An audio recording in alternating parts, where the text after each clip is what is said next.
The EU and the US were very closely engaged and involved with the negotiations that led to the 5th of June agreement. Dhe siç mund të jeni në dieni, Britania e Madhe ashtu si edhe ambasada amerikane dhe ajo e Bashkimit Evropian kanë qenë shumë ngushtësisht të përfshira në reformën zgjedhore.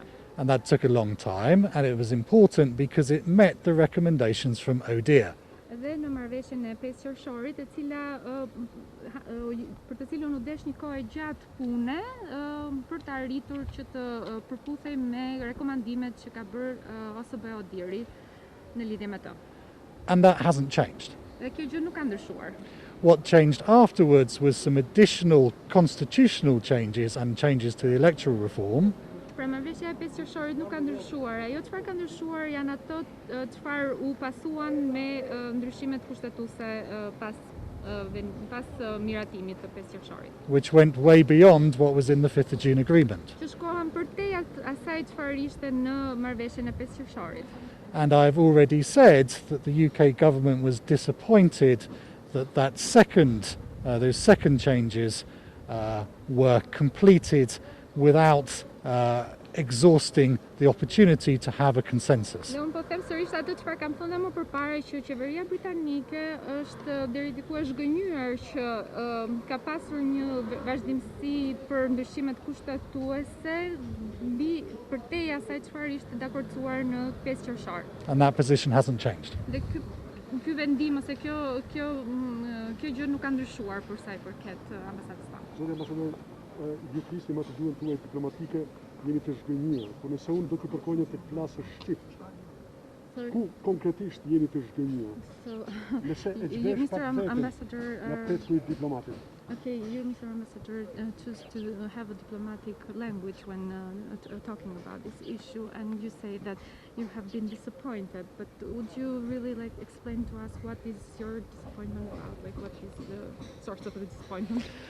As I've said before, the reason why I'm disappointed is that Albania has a long history of doing electoral reform by consensus. Ajo pjesa për të cilën unë jam zhgënjur është fakti që Shqipëria ka një kohë të gjatë bërjes reformash në mënyrë konsensuale.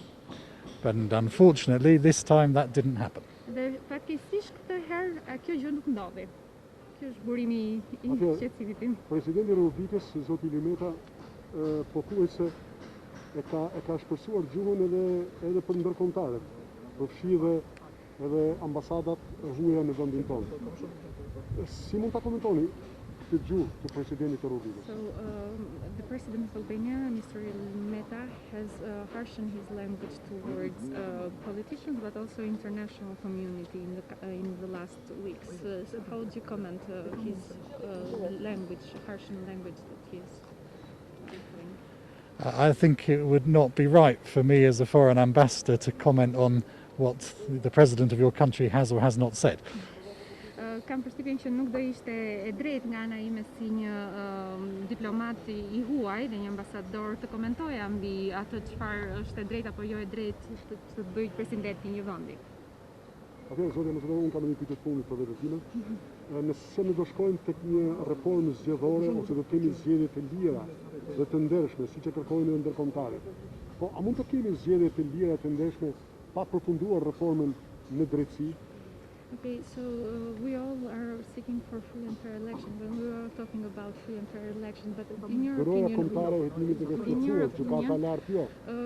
we don't have. In your opinion, would we have the possibility to have free and fair elections without having gone through the justice reform, without having a constitutional court and all the other institutions that will provide for such a reform? I think it's really important that the Constitutional Court is formed as soon as possible. time është shumë e rëndësishme që gjykata kushtetuese të formohet sa më parë, because the Constitutional Court has a role to play not just in elections but much more widely. sepse mendoj që gjykata kushtetuese luan një rol të rëndësishëm jo vetëm për sa i përket zgjedhjeve, por gjithashtu edhe në një nivel më të gjerë se ajo. So that should be an absolute priority. Pra duhet jetë një prioritet i absolut formimi i gjykatës kushtetuese. As far as free and fair elections are concerned, pretty much any country can have a free and fair election.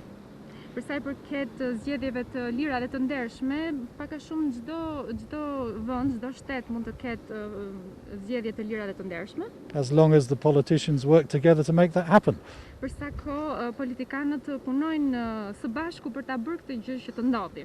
And political will is more important than the system. Dhe ndonjëherë dëshira ose vullneti politik është shumë më i rëndësishëm se sa sistemi në të cilin ne, domethënë, e bën të mundur këtë gjë. Ndryshimet kushtetuese, po merrem me faktorët janë. Ndryshimet kushtetuese pa konsultuar në Këshillin Politik dëmtojnë integrimin e Shqipërisë? The constitutional change without consent, so do you think will harm the future of Albania into you? Well, as you know, the UK is no longer a member of the EU. Si ju e dini, Britania e Madhe nuk është më pjesë e Bashkimit Evropian. So I think you'd have to ask an EU ambassador that question. Dhe kjo do të ishte mbasi një pyetje me vend për një ambasador të një shteti të Bashkimit Evropian. Në pak fjalë ambasadori po na thotë mos kërkoni me hyrje në Evropë. Kupton.